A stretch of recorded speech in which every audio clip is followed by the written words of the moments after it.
She thought she was just a waitress. Until the black billionaire showed her a photo from her past. The moment Maya turned around, the tray of glasses trembling slightly in her hands, she locked eyes with the man in the corner booth and froze. Not because he was famous. She didn't even recognize him at first. It was the way he looked at her, not like a customer looks at a waitress, but like he knew her, like he had been searching for her. Then he pulled out a worn photograph from the inner pocket of his charcoal blazer and placed it on the table. Maya's breath hitched.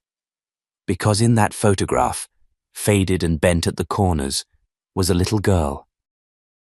About 5 or 6, standing barefoot in a cracked backyard, holding a paper flower and beaming. And next to her was Maya's mother. Her knees almost buckled. "What? Where did you get that?" she whispered, placing the tray down with trembling hands. The man stood slowly. His dark skin gleamed under the dim restaurant lights. He was tall, easily 6'3", with a calm strength in his posture and an air that didn't need to demand respect. It came naturally. "My name is Carter Maddox," he said, his voice deep but gentle. "And I believe we've met before, Maya. A long time ago." She blinked, stepping back. No one called her by her real name at the diner. Her name tag said Marie. The owner insisted it sounded more approachable. Her mouth dried. "I don't understand." Carter studied her. "You were adopted, but not before you spent the first 7 years of your life in foster care. Before that, you were with your birth mother, Rosa Brooks." "That's her in the picture, isn't it?" Maya staggered back another step. "How do you know my mother's name?" Because Maya had never told anyone here about Rosa. She didn't even talk about it to her roommate, let alone a stranger in a suit who looked like he stepped out of a business magazine. Carter's face shifted slightly, like he could see the swirl of panic rising in her. "I'm not here to hurt you, but you're part of something much bigger than you know." Before Maya could speak, her manager, Greg, stormed over. "Is there a problem here?" Carter gave a tight smile, returning to his seat. "None at all. Just talking." Greg glared at Maya. "Get back to work." Carter didn't break eye contact with her. "I'll be here all night. If you want the truth, come back." Maya spent the next 3 hours moving through the motions, but nothing felt real. Not the chatter from the booths, not the sizzle from the kitchen, just Carter's voice repeating in her mind. "You're part of something much bigger." By closing time, the diner had thinned out. Carter was still there. Same booth. Same calm expression. She hesitated, heart pounding, then slid into the seat across from him. "You need to explain everything." Carter reached into his briefcase and pulled out a thick manila folder. Inside were court documents, social service records, a hand-drawn birthday card, signed Maya in a shaky, childish scrawl.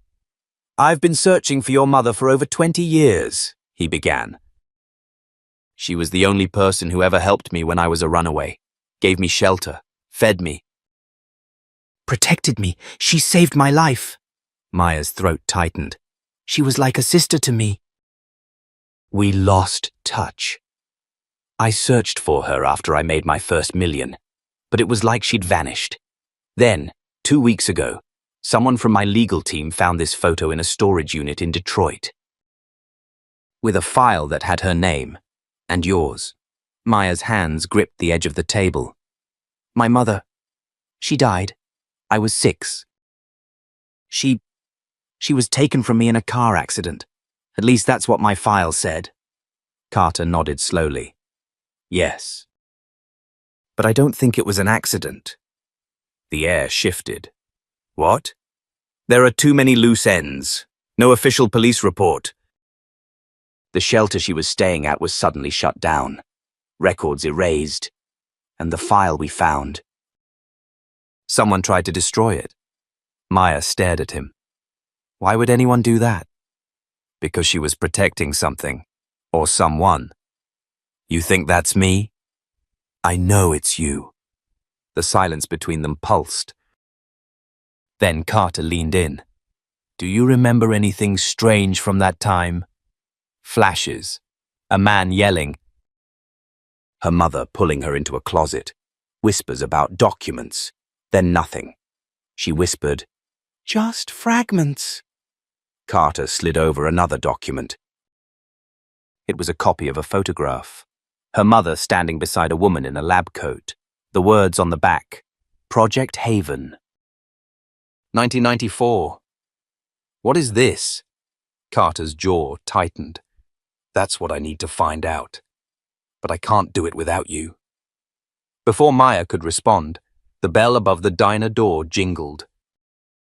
2 men in black coats entered. They didn't look like customers.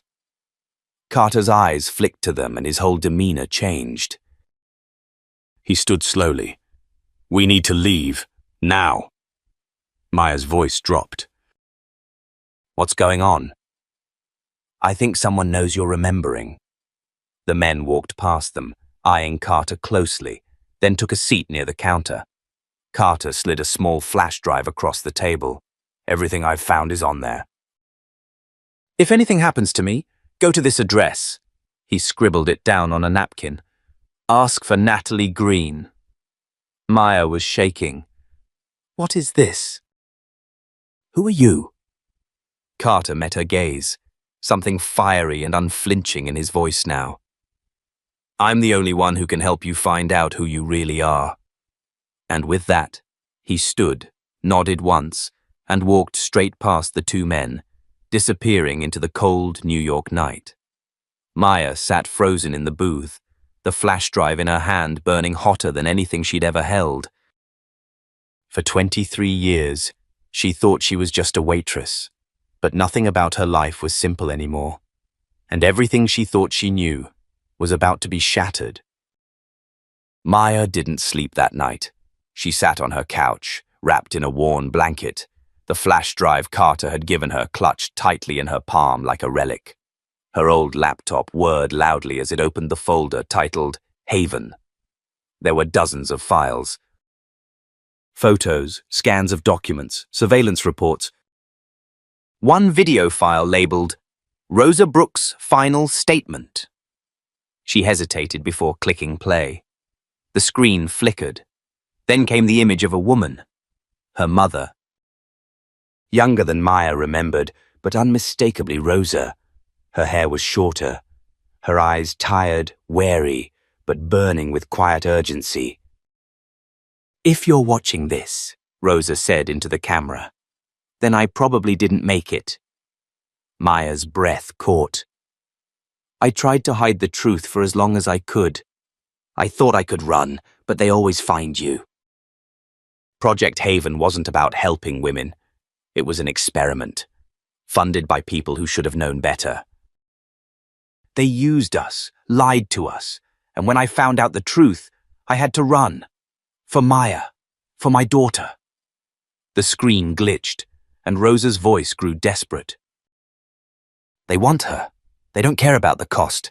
But Maya, baby, if you're watching this, trust no one. Except him, Carter Maddox. He owes me. He'll protect you. The video ended. Maya sat frozen, fingers trembling against the laptop keys. Her stomach turned as the weight of her mother's words sank in. Her entire childhood, the system, the lies, the accident, none of it was random. Someone had been pulling strings, and Carter wasn't just some wealthy stranger who wandered into her diner. He was part of the last promise her mother had made. But now she had to know more. She left her apartment as the sun began to rise, walking the 5 blocks to the address Carter had scrawled on the napkin, a tall grey stone building tucked between 2 art galleries in Soho. She buzzed the intercom. A voice came through. Calm. Measured. Who is it? My name is Maya Brooks. Carter Maddox told me to come here. Said to ask for Natalie Green. Silence. Then a click. The heavy door unlocked. Inside, a woman in her late 40s waited by the elevator. Sharp features, short blonde hair, and eyes that scanned Maya like a scanner running facial recognition. "You're her," Natalie said quietly. "Come in." The elevator took them to the 6th floor, into a sunlit office filled with files, computers, and satellite maps. It didn't look like a lawyer's office. It looked like a war room. Natalie motioned for her to sit. "I worked with your mother," she said. "Back then, I was just an intern at the firm that handled the legal paperwork for Project Haven. I didn't realize what they were doing until it was too late. Rosa got out. Most didn't." "What was Haven?" Maya asked. Natalie pulled out a thick file and dropped it on the desk. It was supposed to be a protection initiative for low-income mothers, funded by private donors and government grants. But it turned into something else. Medical trials, behavioral manipulation. Eugenics. Maya recoiled. "That's illegal." Natalie gave a dry laugh. "Not if no one's watching." "And if they make the data disappear?" Maya shook her head. "Why me? Why would they care about a waitress?"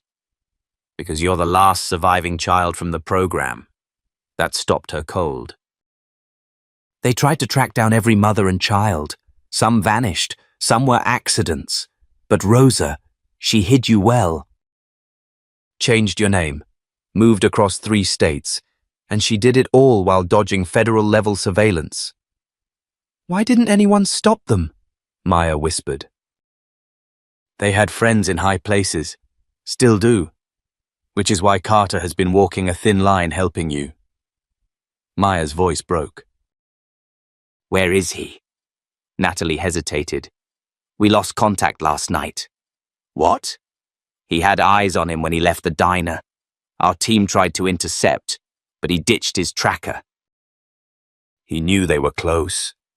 A cold panic started crawling up Maya's spine. "You think they took him?"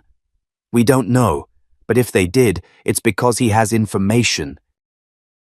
"And if they know you're with us now, you're in danger." The room spun. Everything was too fast, too big. Maya had always thought of herself as average, unremarkable, a girl who didn't finish college, who worked double shifts and paid rent late. Now she was the key to uncovering a decades-old conspiracy. Natalie handed her a phone. "Encrypted." "You'll need it." "I'm not a spy," Maya said weakly. "You're not. You're a survivor." "And if you want answers, you'll need to fight for them." Before she could respond, a sharp alarm blared from the hallway. "Intrusion on the 1st floor," a voice crackled from the speaker. Natalie's eyes snapped to Maya. "We have to go. Now." They raced down a side stairwell and exited through a back alley into a waiting black SUV. As they sped through Soho, Maya looked out the window, her thoughts spiraling. Carter was missing. Her mother had died protecting her from people still pulling strings today. And the truth wasn't just buried, it was guarded. Natalie handed her a small black case. "What is this?" Maya asked. "Your mother left something for you." "Carter was supposed to give it to you once you were ready." Maya opened it. Inside was a bracelet, handmade, faded, but instantly familiar. Her mother's. And inside the band, stitched in thread, was a single word. Hold. She ran her fingers over it. "Hold on! Hold the line! Hold your ground!" A memory hit her like a wave, her mother whispering it in the dark during one of the nights they were hiding. "No matter what they say, baby girl, you hold." The SUV took a hard turn. Natalie's voice dropped. "They're not going to stop coming, so now you have a choice, Maya. You can run again, or we expose every last one of them." Maya didn't hesitate this time. She closed the case, looked Natalie dead in the eye and said, "Let's burn it all down." The rain started just as the SUV pulled up to a discreet brownstone on the outskirts of Brooklyn. Maya stepped out into the drizzle, clutching the black case like a shield. She followed Natalie inside quickly, nerves coiling tighter with every step. The interior was dim, Spartan. No pictures, no personal touches. Just tech, screens, surveillance maps. Files stacked in coded order.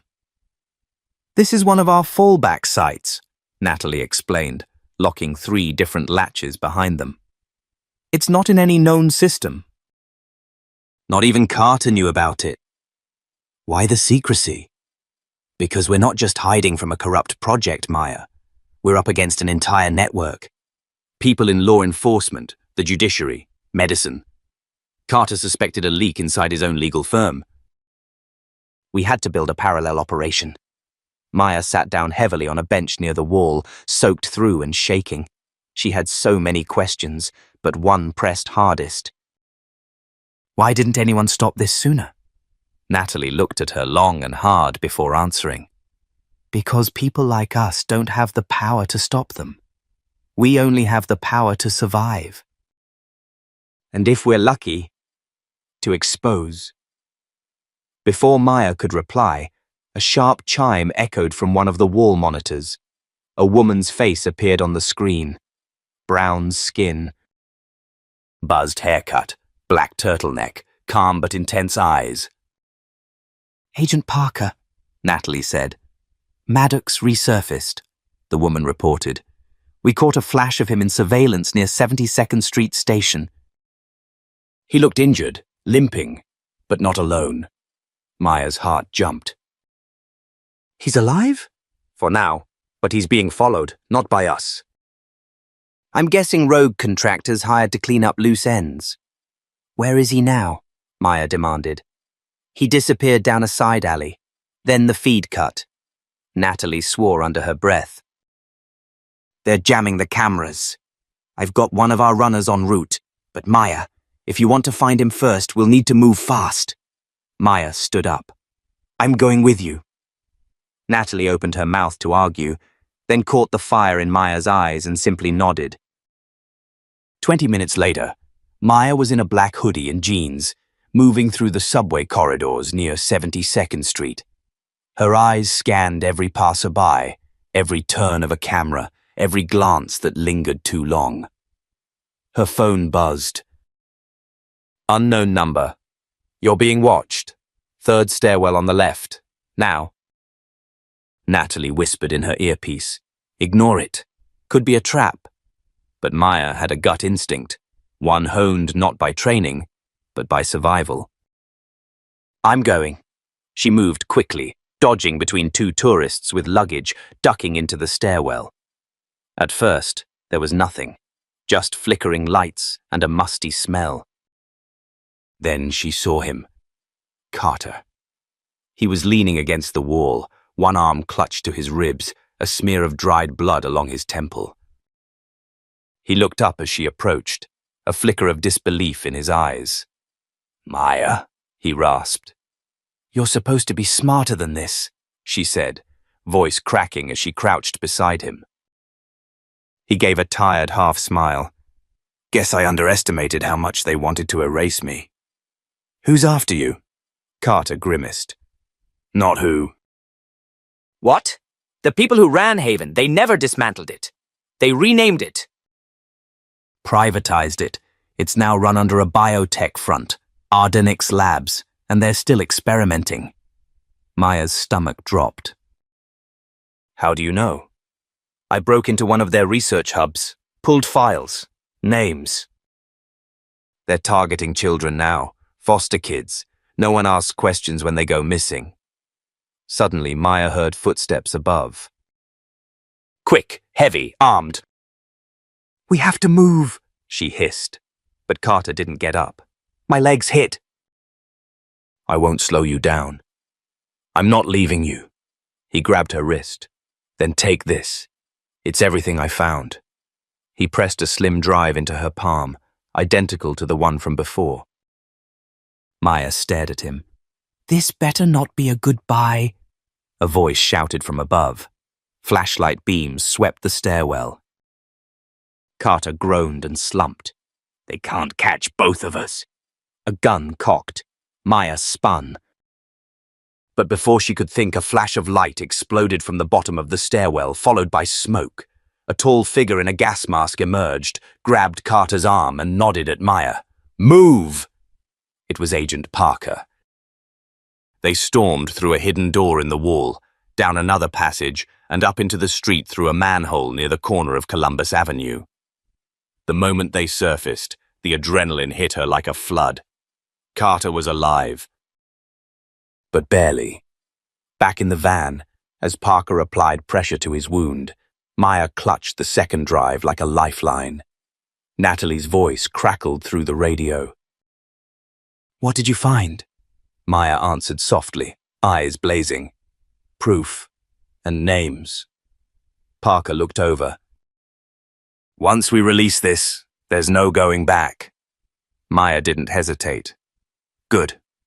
I'm done hiding." But in the quiet hum of the van, no one noticed that someone else was watching.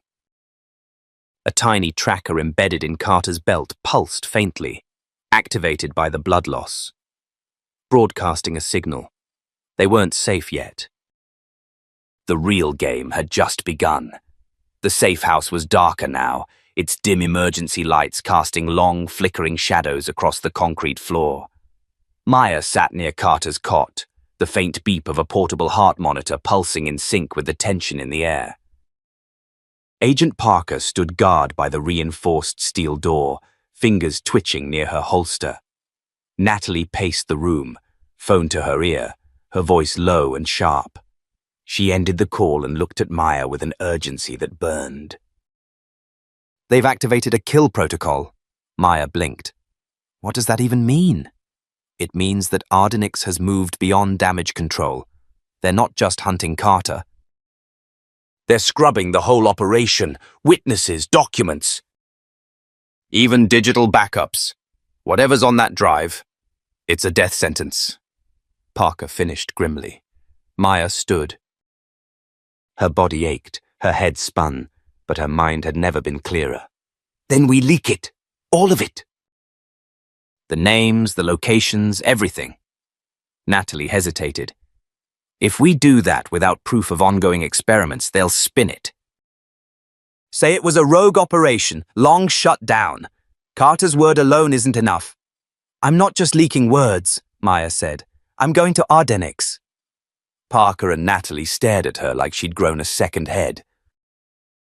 "You're not serious," Parker said. "That facility is locked down tighter than the Pentagon." "I worked there," Maya said, surprising even herself with how steady she sounded. "Before all this, I cleaned their damn break rooms. I know the air vents, the access paths, the rhythms of security. If they're still experimenting, I'll get it on camera." Carter stirred weakly, opening one bloodshot eye. "Maya, don't. You don't owe this fight." "I owe it to the kids," she whispered. "To the people who didn't survive." Natalie walked over and pressed a palm against her shoulder. "If we do this, there's no guarantee you make it out." Maya met her gaze. "There was never a guarantee I'd make it out of the diner either." Within hours, the plan was in motion. Natalie pulled strings to retrieve an old Ardenix uniform. Parker wired a miniature body cam into Maya's lapel, and Carter, barely conscious, gave her the passphrase to bypass the biometric scanner he'd once tricked. "Echo Delta 7, he murmured. "Takes you into Sublevel 3. "What's on Sublevel 3? He winced. "Human testing. The part no one ever talks about." They dropped Maya off a few blocks from Ardenix under the cover of dusk.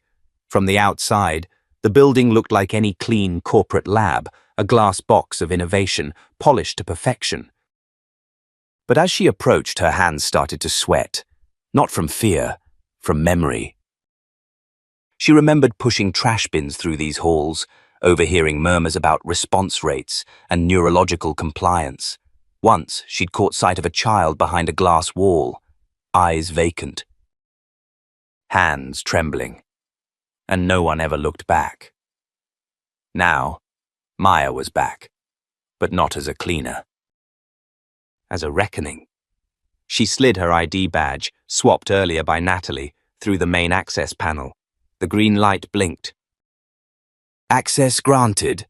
She moved swiftly, head down, mimicking the quiet submission of her former self. She passed researchers in lab coats, some of whom gave her barely a glance. In her earpiece, Parker's voice stayed low. Security camera blind spot ahead. Turn left. Maya followed the cue, slipping into a maintenance corridor that ran parallel to the main labs. At the end was a biometric scanner. Echo! Delta! 7, she whispered. A hiss. The lock disengaged.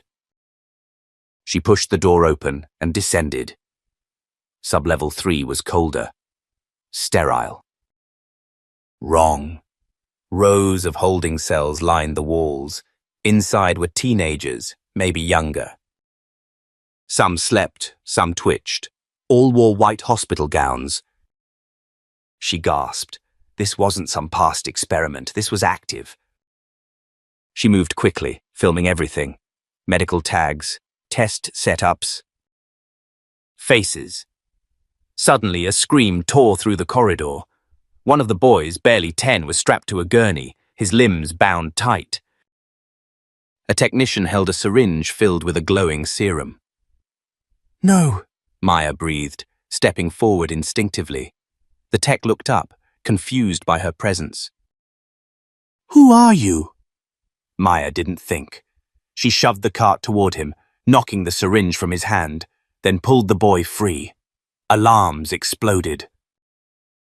They've made you, Parker hissed in her ear. Get out! I'm not leaving him, Maya said, lifting the boy into her arms. She ran, weaving past startled researchers, the boy clinging to her neck. A security guard stepped into her path, gun raised. Then a loud crash. Natalie's SUV burst through the emergency exit gates. Parker leaned out, firing a stun round into the guard's chest.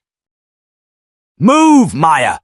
She lunged forward, ducked into the car, and they sped off as sirens echoed behind them. Back at the safe house, Carter was awake enough to sit up. When he saw the footage Maya captured, his hands trembled. You got it, he said. You actually got it. Maya looked down at the boy sleeping in the cot beside Carter. We got him too. Natalie uploaded the footage to an encrypted site, while Parker called a trusted contact at a major network. This goes public in 30 minutes, Natalie said. And when it does, they can't hide anymore. But just as hope sparked in Maya's chest, Carter turned pale. They'll come harder now, he said. They won't just go after the lab. They'll go after everyone involved. Maya straightened her back. Then let them come. This time, we're not alone. But outside, in a dark corner of Manhattan, a black vehicle sat idling. Inside it, a familiar face watched Maya through grainy drone footage. It was Dr. Helen Cross, the real mind behind Ardenix. She smiled coldly. So, the waitress has teeth. She turned to her assistant. Prepare the final protocol. We erase them all. Maya stared at the old flash drive like it might bite her. The label on it had worn off, but Carter's trembling hand had placed it in hers like a sacred relic. They were holed up in a safe house just outside Brooklyn. The walls thin, the air dry, but everything felt heavier than it should have.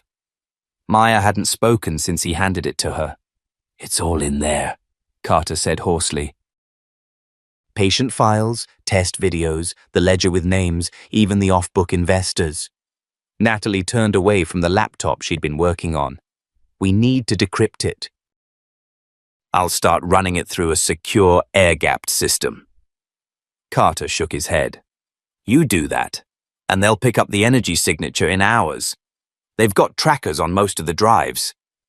So you gave me a landmine, Maya said, her voice thin with tension. He gave her a weak smile. No, I gave you the truth. Maya stood abruptly and crossed the room, needing distance, needing air. She opened a small window, but it barely moved. The city outside was quiet, but she felt the storm building. Parker stepped in from the kitchen, holding a steaming mug. "You okay?" "I'm supposed to be," Maya muttered. "But I feel like I've been dropped in the middle of a war I didn't ask for." Parker gave her the mug. "No one asks for war. It just finds the people who can't ignore injustice." Maya took the cup and sat, her eyes still on the flash drive. "So what do we do now?" "We confirm it's legit," Natalie said. "Then we bring it to someone who can't be bought." "Senator Delgado. She's been chasing the Ardenix rumors for years, but no one's ever given her hard proof." Carter's eyes fluttered. "Delgado's clean. But if we go to her, they'll know where to look." "We'll cross that bridge," Parker said. But they didn't have to wait long. The bridge came to them. At 3 a.m., a sharp knock on the door sent adrenaline through all three women. Natalie pulled her gun. Parker flanked the window. "Wait," Maya said. "Let me." She approached slowly, peeking through the peephole. A teenage boy stood on the porch, shivering, clutching a plastic bag. His face was bruised, lip cracked. "Who is it?" Parker whispered. Maya opened the door just enough to speak. "Can I help you?" "You, Maya?" She stiffened. "Who's asking?" "My name's Leo. I was part of it." "Ardenix. They called me Subject 34. That got Natalie's attention.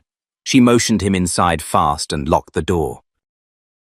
He collapsed on the floor the second he crossed the threshold. "I escaped 2 nights ago. I've been running since." "They killed the others. I saw them burn the files, but I took this." From his plastic bag, he pulled a second flash drive, this one marked with a red triangle. Maya stared. "There were more of you?" she asked gently. Leo nodded, tears threatening. "They said we were defective, but I wasn't. I remember everything." "The injections, the electrodes, the room with mirrors." Carter, now sitting upright, rasped. "Red triangle. That's the neural compliance program." Natalie stood frozen. "I thought that was a myth." "It's real," Leo whispered. "They're not just testing on us. They're programming us. Obedience. Wiping memories. Making us into something empty." The room fell deathly still. Parker knelt in front of him. "How did you find Maya?" Leo looked at her like it was obvious. "He showed me." "He?" Leo reached into his pocket and pulled out a crumpled photo. Maya took it and her breath caught. It was a picture of her, much younger, holding a toddler with tight curls and wide brown eyes. "That's me," Leo said. "You used to sing to me in the hall, behind the glass." Maya sat down hard. "I remember your voice." Tears burned her eyes. "I thought they moved you. That's what they told me." "They lied," he said simply. "You were the only one who smiled at us." The flash drives were now on the table. One from Carter, one from Leo, both pieces of a horrifying puzzle. Natalie stood. "We don't have time. We split." "Maya, you and Leo go to Delgado's private office in D.C. I'll stay here and stage a diversion. Parker, you're with me." Carter shook his head. "That's suicide." Natalie smiled thinly. "We need them to think the files are still here. Otherwise, they'll track Maya before she even gets out of New York." Parker grabbed a duffel bag and zipped it shut. "We've got decoys and burner phones. Let's give them something to chase." Maya hesitated. "Are you sure?" Natalie pulled her into a tight hug. "If you don't get those drives to Delgado, all of this dies in the dark." Hours later, as the sun rose over the highway to D.C., Maya drove a rented car with Leo fast asleep in the back seat, clutching the photo like a lifeline. Her phone buzzed once. A single message from Natalie. They boarded. Run fast. Maya whispered to herself, "We're not running. We're delivering justice." But what she didn't see was the black SUV half a mile behind them, tracking their every move.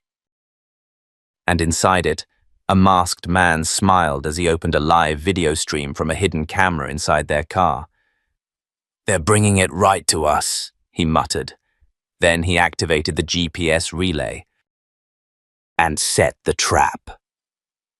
The moment Maya and Leo crossed into DC, the air felt heavier, not just from the thick humidity clinging to their skin, but from the silent knowledge that something was about to shift.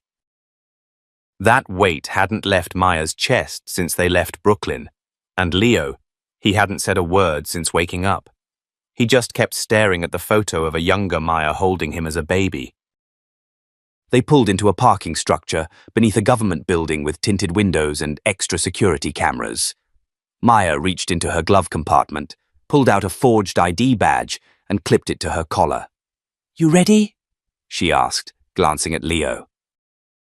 He nodded slowly, but his hands trembled. They exited the car and approached the elevator at the far end. Maya punched in a code. The doors slid open.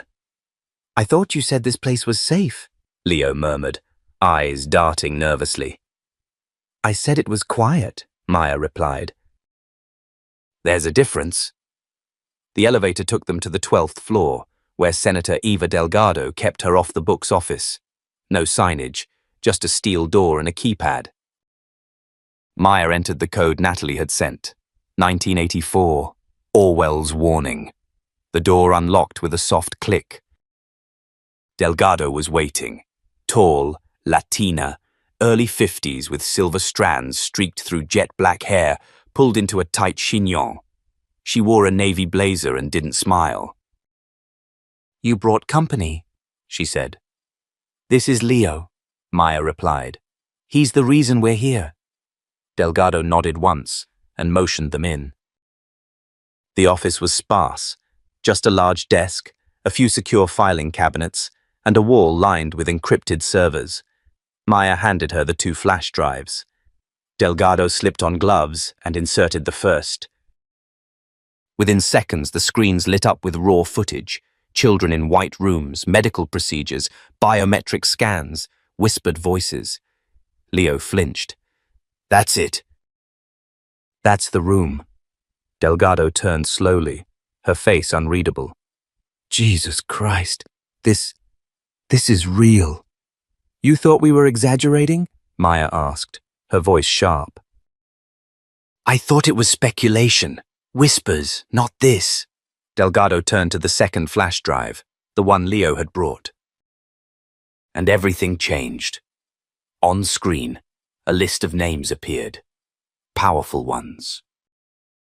Senators, CEOs, department heads. Even 2 Supreme Court justices. Delgado's face went white. This could tear the government apart." "It should," Maya said. Suddenly the screen blinked. A red prompt appeared. "Trace initiated." "External access detected." Maya froze. "Shut it down." Delgado yanked the drives out, but it was too late. A second later, the fire alarm blared. "What did you do?" Leo asked, panic rising. "Nothing," Maya snapped. "This wasn't us." Delgado moved to her wall panel and pressed an intercom. "Secure lockdown! Code black!" Silence. Then the building lights flickered. Maya moved fast. "We need to go, now!" Delgado opened a side panel behind a bookshelf, revealing a narrow escape shaft. "This leads to the alley. It's how I get around when I don't want to be seen." Leo hesitated. "You trust me, right?" Maya asked him. He nodded, and they disappeared into the shaft. They emerged in a trash-littered alley as black SUVs sped toward the front entrance. Men in dark tactical gear stormed the building. Not police, not FBI. "They're early," Maya muttered. "How did they know?" Leo asked. Maya pulled out her phone, checked for signals. Someone's been watching us. And then it clicked. Natalie, she whispered. What? She stayed behind to draw them off. But if they're here, then either she's been captured, or worse. Just then, Maya's burner phone rang. Unknown number. She answered. You're not as invisible as you think, a male voice said. Turn yourself in. Bring the boy. We'll forget the rest. Maya didn't answer. She simply crushed the phone beneath her heel. Come on, she told Leo. We need to find someone who's not already owned. That someone turned out to be Peter Langston, a veteran investigative journalist with nothing to lose and a long history of exposing high-level corruption. They found him inside a coffee shop off 14th Street, writing notes in the margins of a newspaper. He looked up when Maya approached.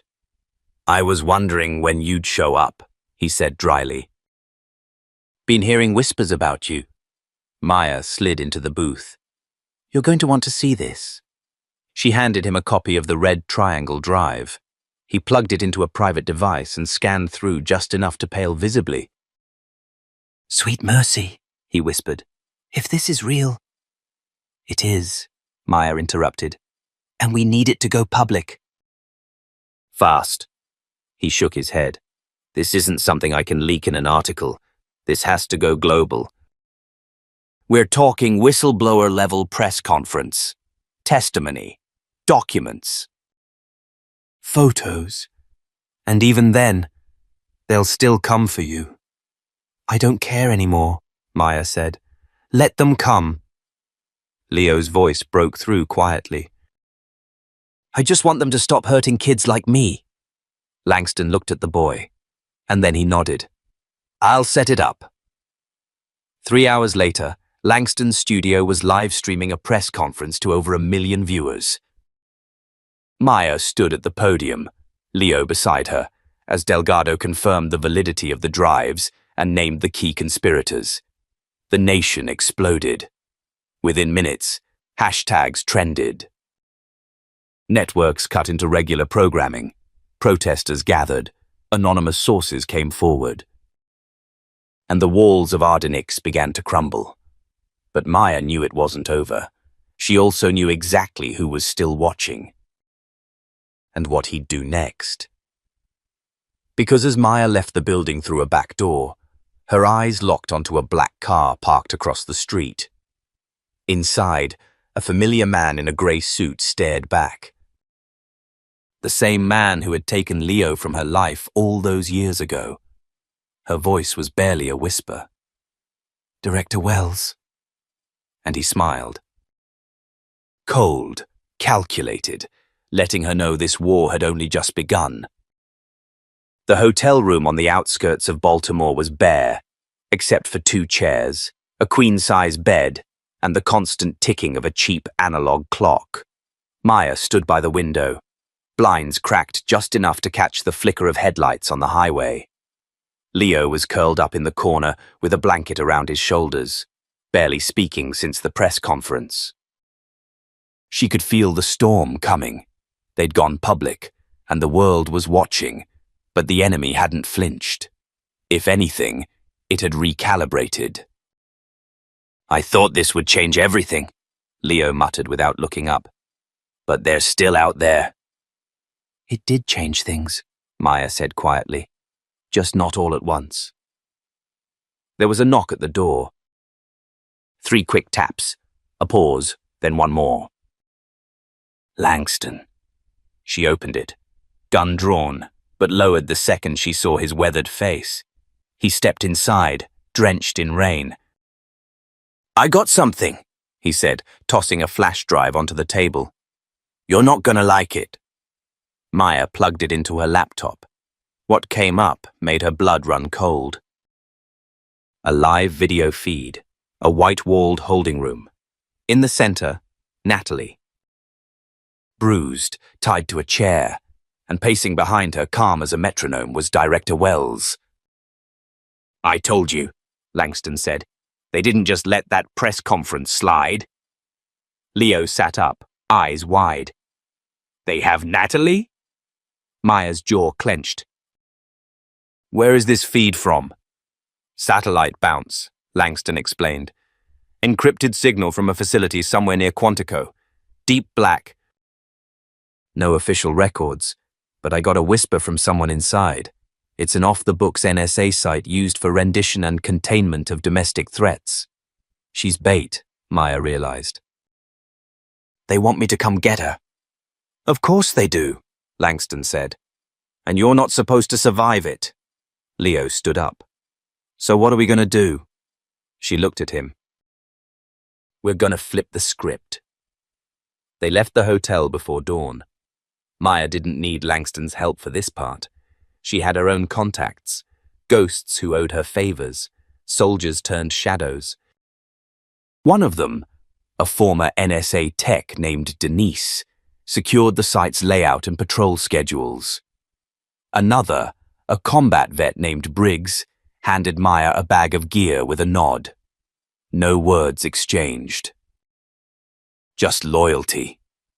At 2:17 a.m., Maya, dressed in black tactical gear, crouched at the edge of a wooded clearing. Through night vision goggles, she watched guards patrol the perimeter fence of the off-the-books site. Leo stayed behind in the getaway car, under Langston's protection. "You're sure you don't want backup?" Langston had asked her earlier. "If I don't come back, drive to the station and air everything. All of it. Every last file. Expose every name." "Don't wait." Now, Maya moved like smoke. Avoiding motion sensors, bypassing the gate, she was in. Inside, the halls were sterile and silent. No signage. No numbers. Just corridors that all looked the same. But she knew where they'd keep someone like Natalie. Deep in the center, where the walls were thickest and screams wouldn't carry. She found the control room first. Knocked out the operator. Reversed the locks on the holding cells. Then she slipped into the surveillance wing and accessed the mainframe. But what she saw next made her stomach twist. There wasn't just one prisoner. There were dozens. Young men, women, even teens. All locked in soundproofed rooms, some unconscious, some pacing like caged animals. And each room had a file. Each file had a code name. Subject L, Subject R, Subject V. She clicked on one. Subject M. Maya's breath caught. It was her. Video clips played. Surveillance of her movements, conversations, her time at the diner, even old footage from the shelter she once worked at. "They were watching me before I even knew Leo was alive," she whispered. A noise outside the door snapped her back to the moment. Footsteps. She moved fast, locking the door behind her, deleting the system logs, and triggering a false fire alarm. It worked. As red lights strobed and sirens blared, guards scattered. Maya used the confusion to reach Natalie's holding cell. She burst in. Natalie looked up, blood dried at her temple. "Took you long enough." Maya smiled despite the tension. "You look like hell." "Feel like it too." She cut her loose. But Natalie, ever the strategist, nodded toward the control room. "They're keeping files." Photos, voice samples, names. Everyone who's ever pushed back. "I know," Maya said. "I've got a copy. But we need to get out before they realize it's not a drill." They ran. It wasn't smooth. They encountered two guards on the way out. Maya neutralized one. Natalie, still groggy, managed to trip the other. When they finally reached the car, Leo flung the door open and ran to Natalie, hugging her so tight it knocked the air from her lungs. "I thought you were gone," he whispered. "Not a chance, kid," she murmured back. As they sped away, Maya looked out the rear window. No sirens followed. No choppers, just silence. "Too easy," Langston muttered from the driver's seat. "They want us to run," Maya said. They want us out in the open. Natalie leaned back. Then let's give them what they want. Maya turned to her. You serious? Natalie nodded. They think this is over. Let's prove them wrong. And right then, Maya made the decision. Not to hide, not to run, but to expose everything. To burn the whole system down from the inside, whatever it took. The courthouse steps were packed. Camera crews lined the sidewalk. Protesters waved signs, some demanding justice, others demanding silence. Reporters shouted questions as if volume might make them relevant. Above it all, the American flag whipped hard in the wind, its flaps drowned by the steady drumbeat of truth long denied. Maya adjusted her blazer and looked at Leo, who stood beside her in a dark suit that didn't quite fit, but made him look older, stronger. Natalie was just behind them, hands clutching a flash drive like it held the power of the sun. It did. You ready? Maya asked him quietly. He nodded, jaw tight. I've been ready since the day I met you. Inside the courtroom, the atmosphere was suffocating. Director Wells sat at the defendant's table, flanked by lawyers in $1,000 suits. His expression was calm, maybe even smug. The kind of face used to burying scandals under classified orders and NDAs. But this time, the room didn't belong to him. The judge entered. Cameras were allowed today. Live broadcast. The public had demanded it. Too many whispers, too many denials, too many years. It was time to face the truth in daylight. Maya approached the stand. Her voice was steady, but her fingers trembled as she handed over the drive. This contains classified footage, audio recordings and documents implicating Director Wells and several high-ranking officials in a decades-long cover-up involving illegal detentions, human experimentation, and surveillance of American citizens. Gasps rippled across the gallery. Wells leaned toward his lawyer and hissed something through clenched teeth. The judge opened the file on the court screen. Footage played. Leo in a holding cell. Maya's childhood file.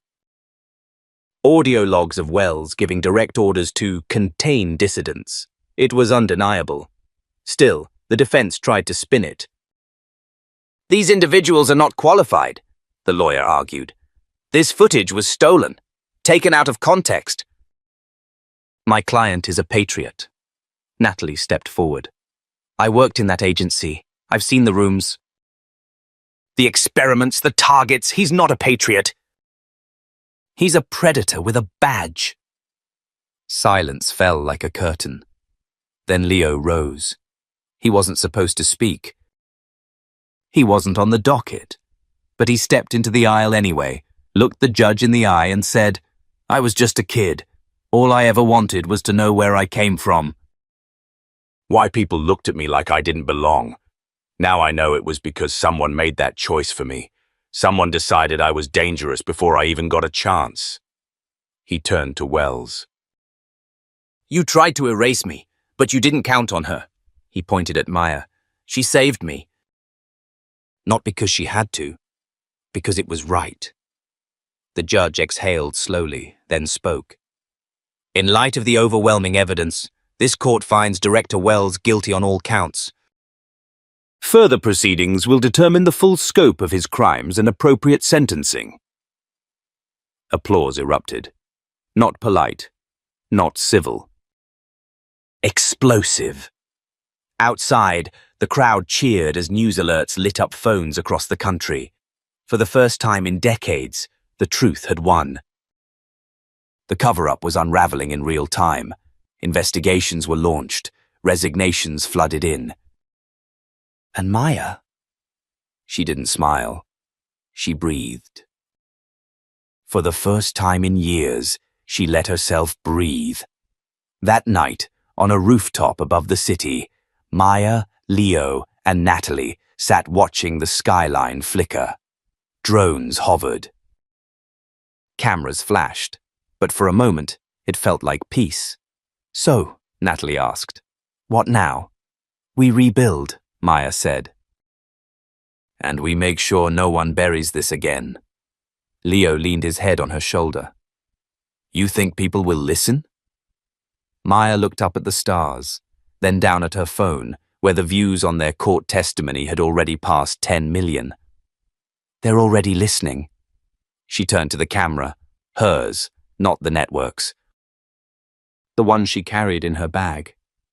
If you're watching this, thank you for caring. For questioning, for showing up. She paused, voice soft but firm. This wasn't just about me. Or Leo. It's about anyone who's ever been silenced, forgotten. Made to feel invisible. She looked into the lens. If you believe in truth, in justice, in the power of one voice to spark change, then don't stop here. Share this. Talk about it. Push back. Because silence lets them win. Her finger hovered over the stop button, then dropped. If this story moved you, if it made you think, then help us keep telling stories that matter. Stories that don't just entertain, but inspire action. Hit like, subscribe, and share this with someone who needs to hear it. Your voice could be the reason someone finally feels seen. Thank you for being part of this. We'll see you in the next story.